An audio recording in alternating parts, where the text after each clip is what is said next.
this video is not going to be for everybody, but there's a load of people out there that I've had messages from, and I know that they're going to be really interested in what we're going to say. But as I say, it won't appeal to everybody. If we were going for 1 million views, we wouldn't be doing this. But there's a lot of people who would love to build a special, and you never know, they might get round to it, and a lot of what they might learn today would be a good thing. And the people who's never going to build a special are still very interested. So that's what we're going to do. This may seem ever so boring to some people, but we don't care. We're going to do this. This is like a cult movie. Only certain people are going to like it. Right, give us a hand to take the bonnet off, Susie. Where do you need me? Right, now what it is, we have to lift it up and pull it out of there. The back one's not connected now. Take the bolts out. Oh, there, yeah. Now, if you come, now you stay this side then, I'll come this side. Yeah. Right. Get the edge of it. What you do, you lift up the back and go that way. Oh, simple as that. And then we walk forward. Okay. You know, trying to do that on your own, it's not easy. Oh, there we go. She's not ready to plot that there. Right then, Ivan. What's going on here? Well, I'm just putting that back so we don't lose it.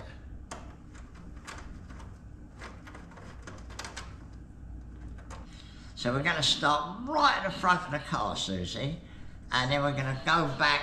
It won't get done in a day, but we make a start. I'll just take the front wheel off. Right, and this is a tip what my dad said to me when I was a kid.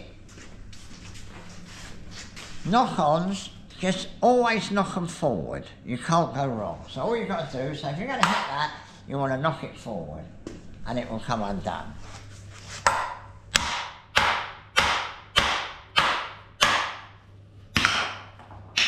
And there you go.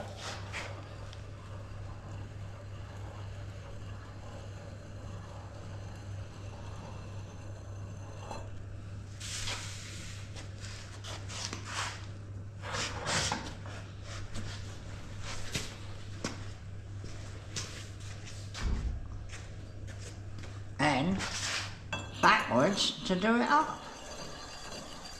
So all you've got to remember is knock it forward. Right, so the very front of the car, this is quite a good little tip, this is. See that there? Can you get a nice picture of that? Now, that goes through the spring, and the spring obviously works on that, and then it screws into there. So that has got quite a lot of pressure on it. So all I did was, I got a normal bolt, and where the flat is, I filed that groove. So that is a normal hexagon bolt with that bit filed in, and then that little screw there is drilled and tapped into there. So that'd be absolutely impossible to come undone, and it looks good, doesn't it? I mean, it looks like it could have been done in the 20s. So that's a little, right at the front of the car, that's a little tweak, that is. So that's no way that that is going to unscrew and fall on the floor with that there. So that's that. Right, so then we get to the shockers. If you remember, I said that we got these shockers and they were much too long. So we made a little washer that goes on there, and a little washer, and then we migged it round there, and migged it, and then filed it up to get it like that. And then obviously we made this cross member, so we turned that from the solid. That is a forging or a casting, I don't know, you know, but that's a dead right looking thing. Those, if you look at the pictures, they look exactly right then, and they're track rods from Morgan three-wheelers. And they're even the right length. I don't think, I might have shortened them down a little bit, I can't remember. But that's exactly what they are. So they're off a Morgan three-wheeler, I don't know what they're off of, and then obviously you turn that to adjust them. And you can put a bit of grease in there, and then they're mounted solid in there. So we had to make a few of these bits up, but that's how we did the shockers. Right, so now we come to this. Obviously that was very important in the old days for stones and everything, but the modern stuff is always too thick, and it looks really thick. So I tried to get some thin stuff. So anyway, I rang a lady up who obviously sells this stuff. I think she sells it for making cages for chickens and things. So I rang her up and I said I want a square. I said, how thick is it? And she said, oh, it's a... I said, I want some really thin stuff. So she said, well, no, that's the thinnest we got. She said, other than that, we got plastic. And I said, oh, that sounds interesting, you know. Anyway, send me some plastic. Plastic? Yeah, right. So what I did was I burned the plastic off it, and underneath was this lovely thin wire. So that's how I did that. And Timothy now does that on the Bugattis, because they're always too thick. Looks dead right, in my opinion. And is there a number 16 there? Yeah, well, that, of course, is a little bit fakey from, you know, obviously number 16. But, you know, I hope that's acceptable as artists, what do they call it? Artistic licence. Artistic licence, that is, yeah. There's a Vintage Sports Car Club badge, which is a very early one, which is my dad's. I mean, this bit at the bottom here, this bit of tube, this elongated bit of tube, I don't know where that came from, but I found it in amongst the metal store, and it was obviously some modern thing. So obviously I made all this like you can see it, and it looks pretty good, but the silly part is, look, it's got a plastic end banged in there. Okay. And I thought that was quite like the man who did the picture of the bloke, you know, like 200 or 300 years ago or something, and he had a modern digital watch on his arm and nobody noticed it. So I thought that was my digital watch, because it came with that bit of metal and I just banged it in, so it's got 1-inch end. So, you know, so that was that. Now we get to the radiator. This is a really good story, this. So anyway, got to have a lovely big cap. So I got onto Albert again, rang up Albert. I said, look, Albert, I want a big cap, you know, with the ebony type top to screw on the radiator for the car. And he said, oh, I'll have a look in my stock. Anyway, I looked in his stock and that arrived in the post. I'll tell you what, if you see the pictures, you'd swear he nicked it off the car. It was absolutely spot on. So what happened then was, I got onto Star Engineering and I sent them photographs of the original radiator on the original car with these lovely steel mounting pieces and everything. And obviously again, die spring underneath so that if it all moves a bit, it's got a little bit of compliance. So that's a good thing. And then obviously the thing is fitted here with a lump of leather. So the radiator, we worked out more or less the size, and I sent them a piece of ply that size, like that. And they made the shell, but they didn't complete it. They just made the shell and then they sent it to me. And the reason they did that was because we've modified this bit. This bit here on a proper engine comes out of the back of there.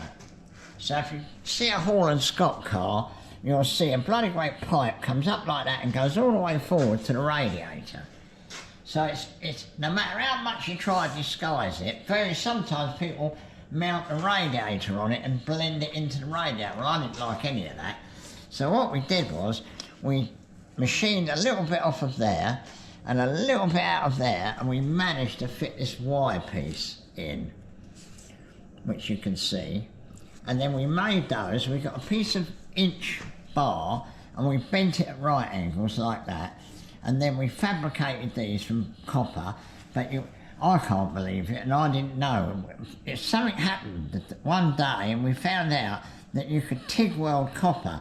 So we had a strip of copper which would obviously come off this was a flat piece of metal, and John TIG welded that all the way down there and all the way down the back, and then we just cleaned it up. Now this gives us a proper looking car setup, but we had to get that dead in line. So what we did was, we got a piece from a broom handle, just a broom handle. A witch's broom handle? Well, it was possibly. But anyway, so what we did was, we got it and then we cut it at an angle and we screwed it to the back of this, because there was none of that there. and we got it dead in the right angle, so when old Star Engineering made the radiator, they could get that absolutely spot on, and as you can see, they got it spot on. So that's how we did that. But obviously, when it was an aeroplane engine, it came out of here and went to the radiator, because it's going that way as an aeroplane, because on there's the propeller. But obviously it's going that way with us. So what happened was, the water used to go in at the front, round here. This manifold, the water came from the water pump here. So where's the water pump? There. It came from the water pump and went in here. So that it went round the engine and came out the back of there. But now we've altered it to the front. What we did was, we cut this up and we put it going in there. So instead of going in there, it goes in there, goes round the thing and then goes forward and out of there, which is obviously the right direction. And I think that looks, you know, looks like a car piece. And then, of course, the other thing was, when I decided to do this, that tube would have all been in the way. So I couldn't really have the tube coming out of there. We'll get to that soon enough. Right, so that's how we did the water system. And then we needed a fan. So I bought this monster fan, and I didn't want to put things through the radiator. So what I did was, I glued it on with Tiger Seal, but it came off. So what I did was, I drilled all them little holes like that, all the way around, little holes. And then I pushed it on and the Tiger Seal come through and I just wiped it off.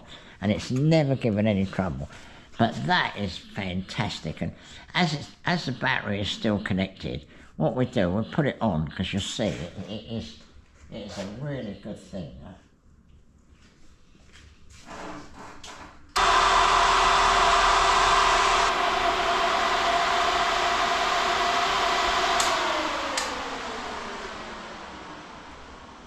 Is the main switch off. Right, so we've done the radiator, we've done the cowl. When we bought this engine, it never had a water pump. So when we bought the engine from America, it had a water pump, which was a very good bit to get, you know. So that was a bit of luck getting that. Now the other thing was that this was missing, completely missing that front bit. So when we got the engine from America, it had one of those. But I wanted to fit the rev counter to it and drive it off the front of the camshaft. So what we did was, we cleaned up the one that we got from America and we turned it into a pattern. We had to put the bottom hose in, and by now we had the water pump, so we wanted to get that dead right.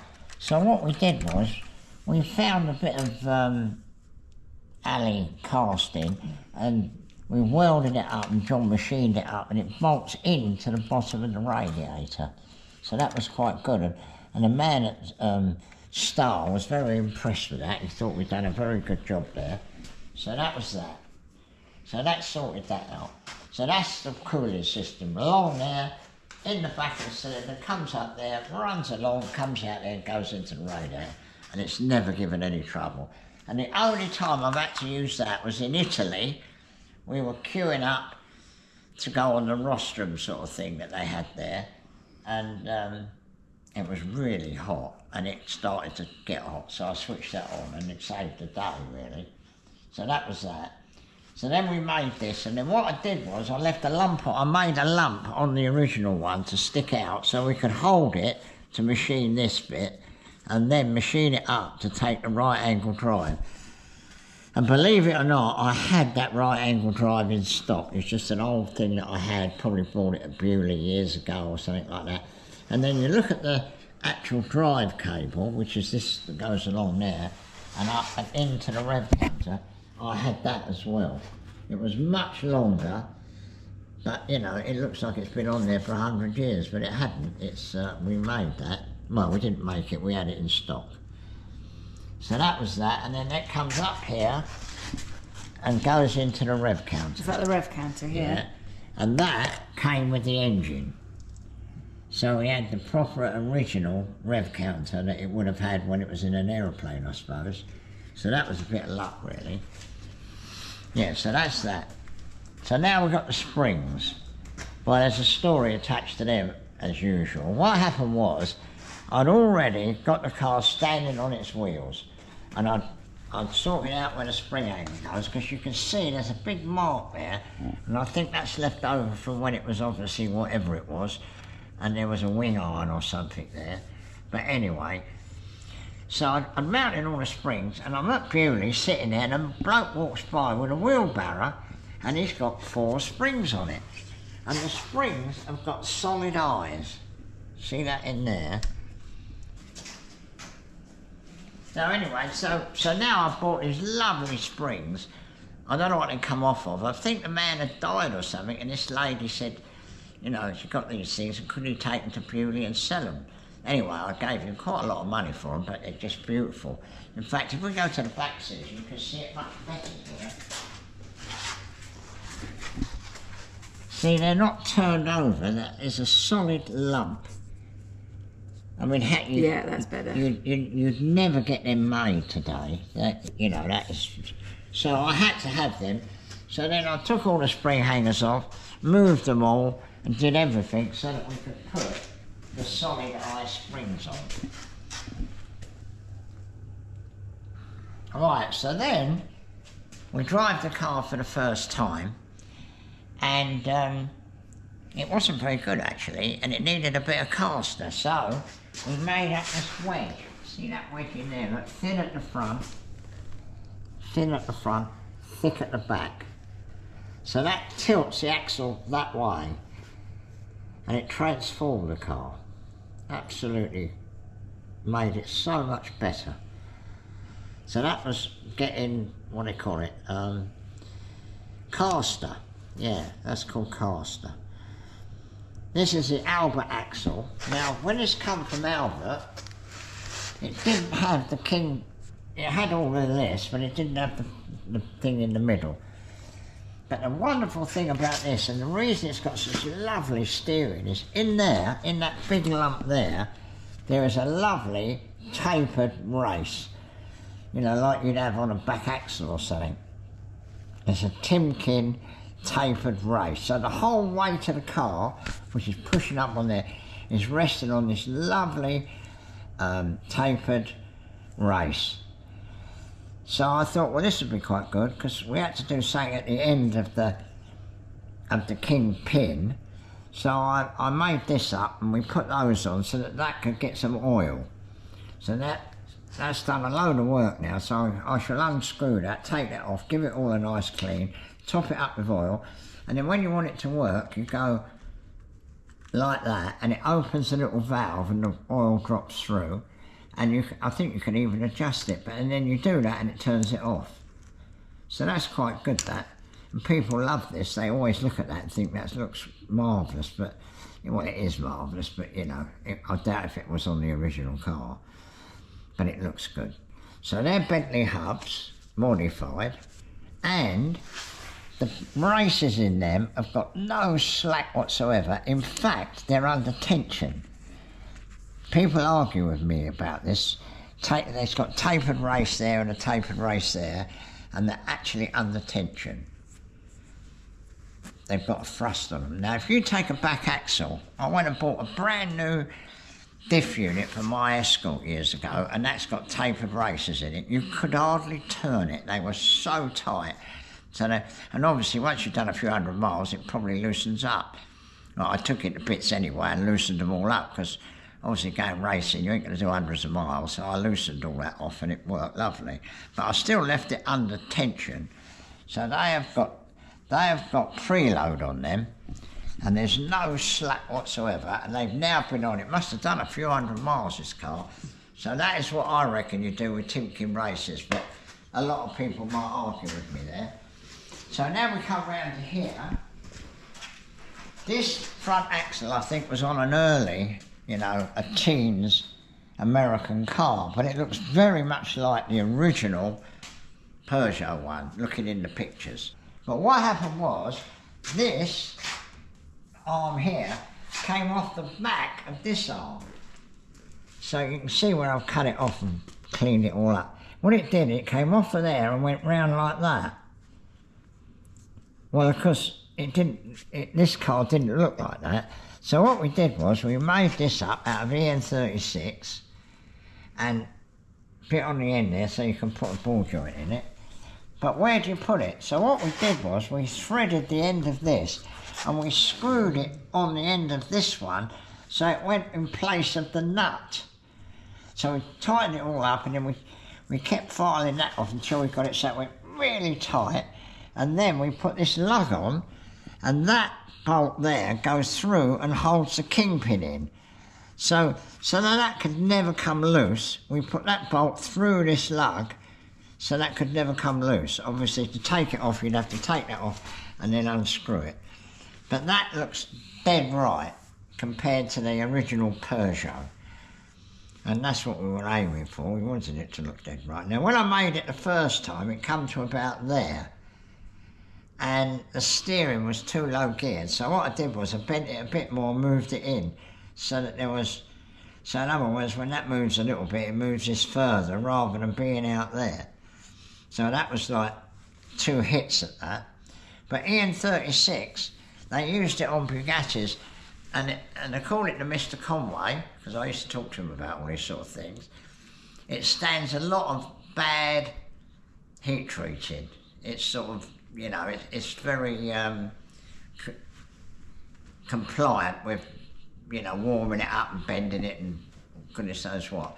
And then you obviously send it off and have it normalised, I think they call that. And so that was all done on that. And then obviously those ball joints are Bentley. All of this, we made all of that, but the ball joints, most of the ball joint is Bentley. Which comes back to the steering box. Well, this arm is standard, and there it's very, very low geared, and it steers beautifully. But if you want to get it on opposite lock a bit lively, it's not easy. So I extended it down to there. And now when we go testing with this car, and old Tom drives it, I'll make sure I can get that off fairly easy.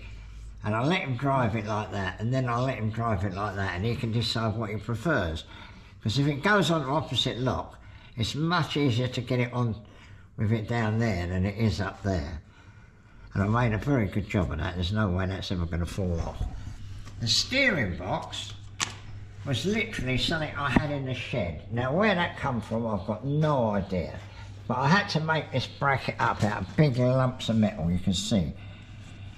You know, it's this very, very serious held on there. But it's all just old lumps, and then I MIG welded it along and folded it up a little bit and sort of designed it as I went. So it's screwed down there, and then that there, the actual steering box slides in a hole there, and that holds it, you know, so it can't possibly move. And underneath there, you can do that bolt up and it squeezes it onto that shaft coming out of the steering box, or the housing coming out of the steering box. Now obviously, on a really early car, that would want to be bronze.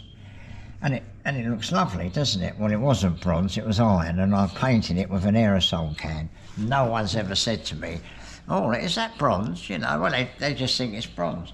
Now, the other thing was, looking through the photographs of the Indianapolis cars, I noticed there was a steering box, and it had holes in it like that.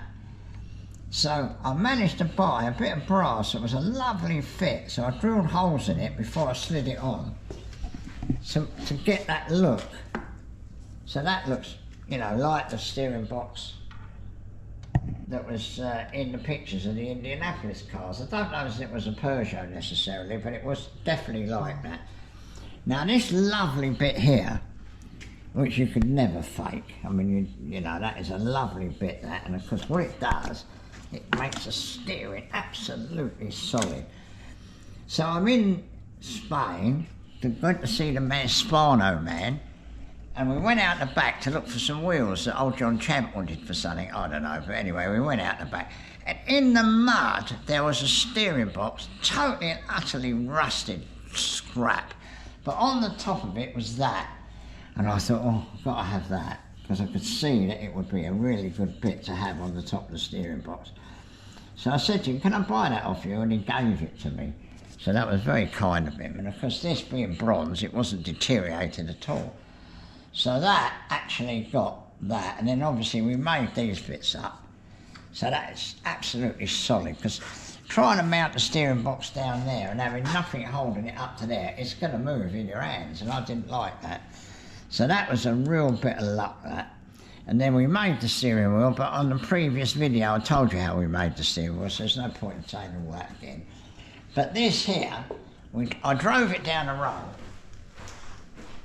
When we first got it done, I mean, I wouldn't say it was finished, but I drove it down the road, and my eyes were screaming. I mean, I can remember when I was young, I used to ride my motorbike, and I never used to have any goggles, and I used to drive it fine. But it donkey's years since I've driven anything with no windscreen. Anyway, I drove it down the road. I couldn't see after about 100 yards. In the end, I had to do a 3-point turn and come back. So we made that up. That is a piece of round steel tube, quite thick tube, and when it was straight, John milled the groove in it like that, and then we just bent it round, and again, a bit of MIG welding, a bit of fabricating and a bit of filing, and then I got this made by a local glass firm, and then we stuck it in with Tiger Seal. So that, to be honest, it don't look much, but it does make a big difference. But the steering on this car is beautiful. It's like, you know, it feels like it's got power steering. It really is lovely. And that's the hooter. So that was that. So we've done the steering box, we've done the steering arm, we've done the key post, we've done the front hubs, we've done that little tweak there, which really works.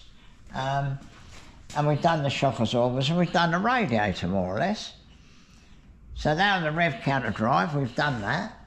Now, if you look at an original sump from the Aero-Engine, which is what this was, it's ridiculous. I mean, it's all right on an aeroplane, but it ain't no good on a car, because it'd be dragging on the floor, especially when you've got this sub-chassis that drops the engine down.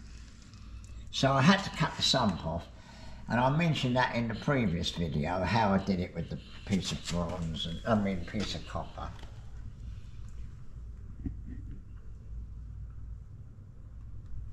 But then, of course, we had to fit a dry sump pump.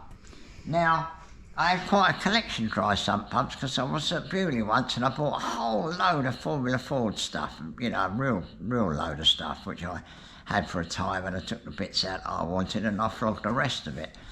But in amongst it were dry sump pumps, and they were very sort of crude ones, you know. They were an aluminium casting. They weren't look like they were die cast or anything like that. They were a bit sort of rough. So there it is. As you can see, it looks vintage-ish, doesn't it? It's not bad. Anyway, that was what we did. But you see, on the original car, this subframe went round like that and swiveled. Well, I just joined it on there, as you can see. And that isn't a rivet, actually. That's an Allen bolt, and I filled the hole in. But, you know, you can get a spanner on that and tighten it up. But anyway, so that's it. But in a way, it's a good job I didn't do it like that, because if we'd have had that coming back here, this had been back another 6 inches, and we wouldn't have had room for a prop shaft, because the prop shaft's not that long anyway, and nothing's worse than a too short a prop shaft, especially when you've got a big back axle leaping up and down. But anyway, I don't think that looks too bad. Right, so this is the bonnet. We made the bonnet, and we painted it like we saw in the pictures. This was a bit of a challenge to get all them holes in there. So what we did was we put a bit of sort of gauze on there that had all the holes in it, and then we just drilled through the gauze. But in fact, we got it a bit too long, so we had to shorten it down. And if you look, there's a bit of a funny one there, and that is where we joined it together to make it the right size. Because in the report of the Indianapolis race, it said the Peugeots arrived with a very useless thing, so the mechanic could put his hands through and adjust the carburettor. So that's what that's all about. These louvers, we borrowed a tool, and you put it in the wheeling machine, and we cut that with a slitting saw, and then we just put them in. You know, you could have them as long as you like. And we got so good at it, I said to John, I can't believe how good that is. So then we decided to make an undertray, and we were so clever at doing it, we then decided we could do it at an angle or a radius, so we made this. And as you can see, we sort of made them go round. You wouldn't think we made that 2 or 3 years ago. It's already looking like it's been on 100 years.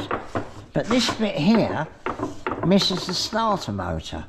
So we had to sort of put that in, but luckily, because modern starter motors are so small, but we'll get into that later, I'll show you that. But that makes the car look really good, and of course it does collect the oil, which is a good thing. So then we made the scuttle. Lucky, when I did the sump, I had to buy a blooming great big lump of copper, and we had loads left over, and if you look at the original pictures, it looks like it's got something like that round the edge. So what we did was we annealed the copper, bashed it over and riveted it on there. So that, you know, looks pretty authentic really. And obviously that's the pump for pumping it up.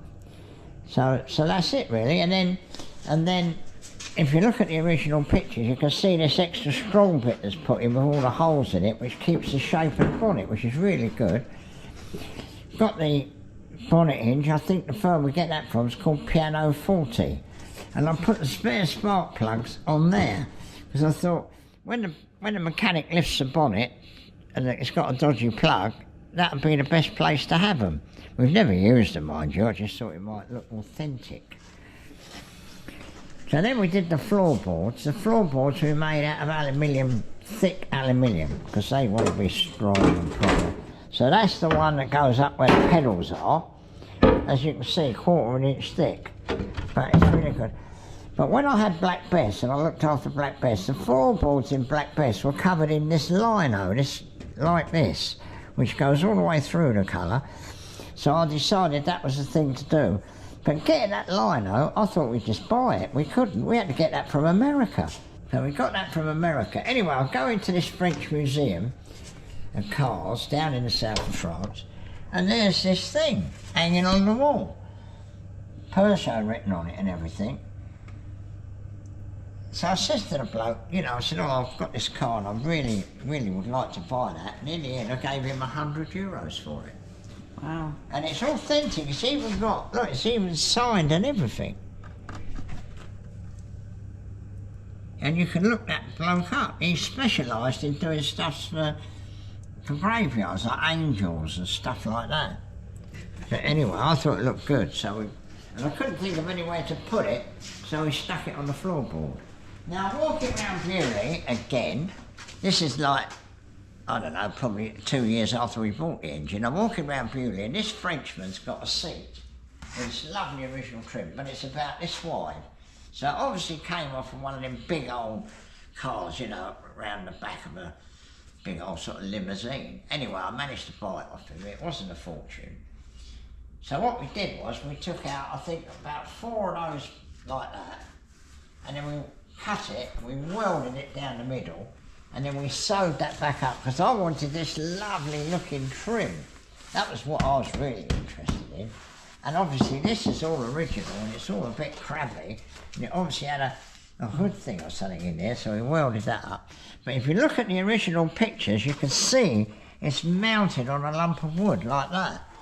So, you know, so that's what we did. So it's welded up the back with a MIG welder, and then we shortened this down, we put it all together.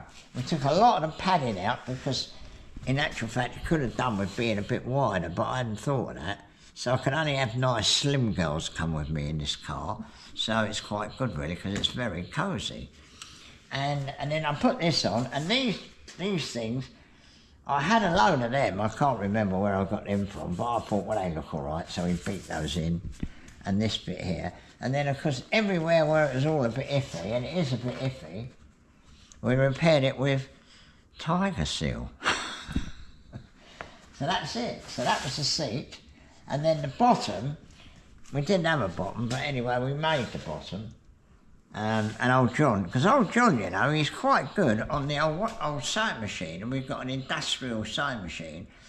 So we had some old, you know, leather cloth stuff, and he made the seat, and it fits in there lovely. And to be honest, it's only been in there a few years, but it's already starting to look like this, so it almost looks like it came with it.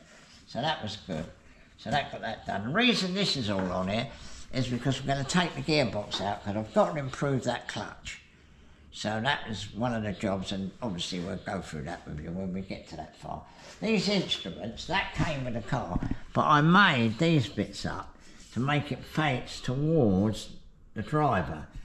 And Julian gave me that one, and again, I made those up. So all them backing bits at an angle, I beat them up out of bits of brass so that it would all face towards the driver.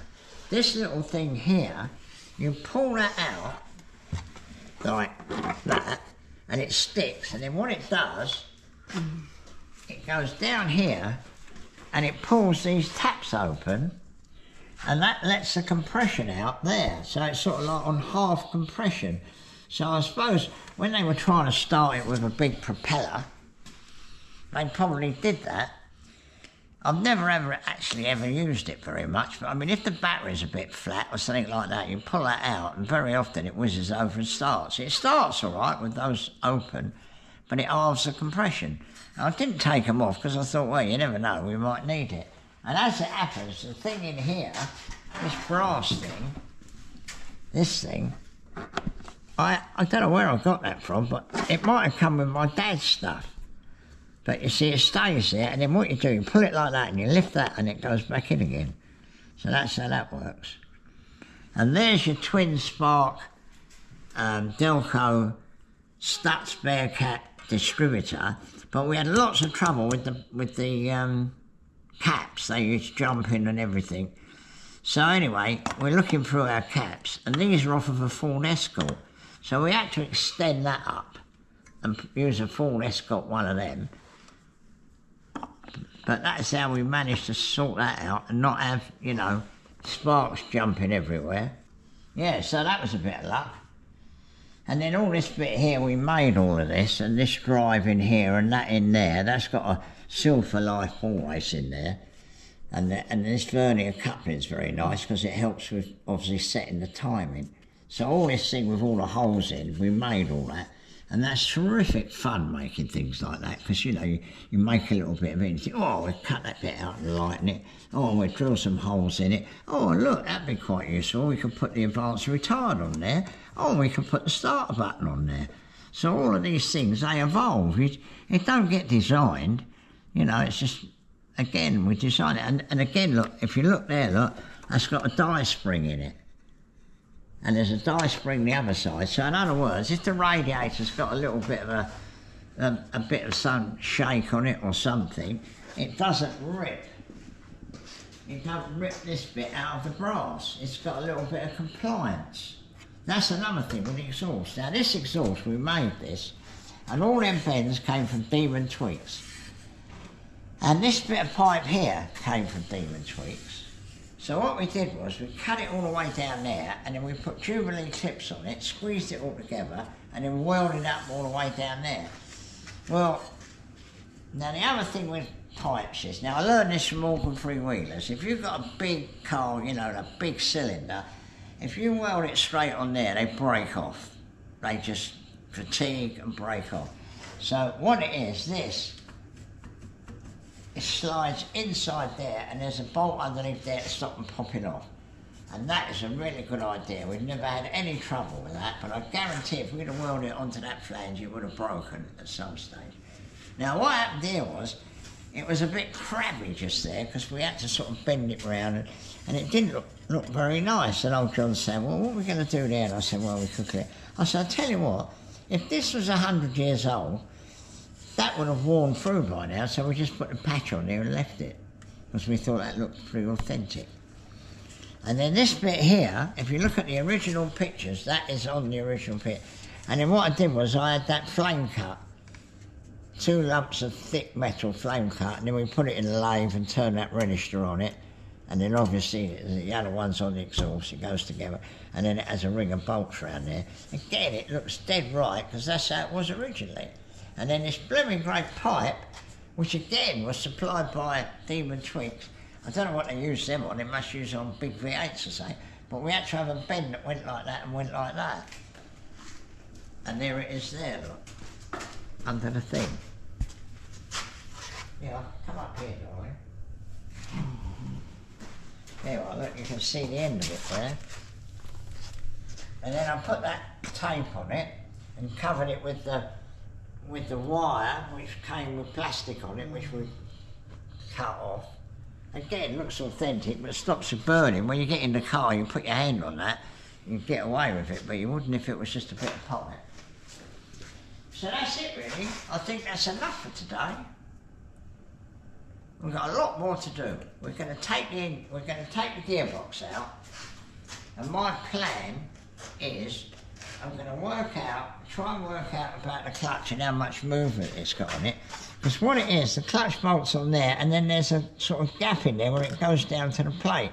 And what I thought we might do is take the flywheel off and machine about 1/8 of an inch off there, depending on how much play we've got on the springs and everything. Obviously we'll have to work that out, so that you've got more pressure on the plate. So in other words, the springs that are in there are under pressure more, because you moved the clutch in a bit. So I don't know whether we'll actually do that, but that is my plan at the moment. And then when we do that, we'll make another video of it all. Don't forget to subscribe.